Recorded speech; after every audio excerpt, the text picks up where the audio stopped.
Hello বন্ধুরা, তোমরা কেমন আছো? আশা করি খুব ভালো আছো নিশ্চয়ই। আমিও বলতে পারো খুব ভালো নেই, কারণ আমার ইউটিউব চ্যানেলটা কি হয়ে গেছে আমি বুঝতে পারছি না। আমি ভিডিও আপলোডও করতে পারছি না এবং লাইভও করতে পারছি না। লাইভ করলেও আমি সেটা আপলোড করতে পারছি না। হয়তো লাইভ করছি, লাইভ করার পর আপলোড করতে পারছি না। আপলোড করলে একটা লক চিহ্ন চলে আসছে।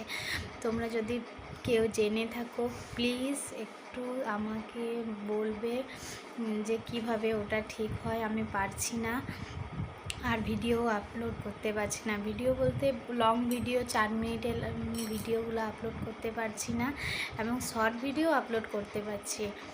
বুঝতে পারছি না কি হয়ে গেছে আমার ফোনটা, না কি টিপে ফেলেছি। সেসব তো আমি ফোনের সম্বন্ধে এত কিছু জানি না, হয়তো কিছু টিপে ফেলেছি, সেই জন্যে হয়তো আমার ভিডিও আপলোড হচ্ছে না। ভিডিও আপলোড করছি, আপলোড করার পর সেটা আপলোড হচ্ছে, আপলোড হওয়ার পর আবার মুভ হয়ে যাচ্ছে, কি হয়ে যাচ্ছে বুঝতে পারছি না।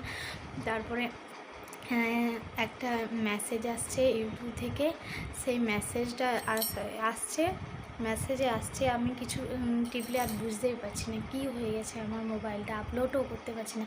আর যে ভালো কাউকে দেখাবো ফোনটা মানে ভালো কাউকে যে দেখাবো ফোনটা আমি সেরকমও কাউকে পাচ্ছি না। আর আমার বড়ও এত ফোনের সম্বন্ধে ভালো কিছু জানে না। তোমরা যদি কেউ জেনে থাকো প্লিজ বলো। আমি ভিডিওটা আর বাড়াবো না, কারণ ভিডিওটা বেশি বড় হয়ে গেলেই আমার আপলোড হচ্ছে না ভিডিওটা।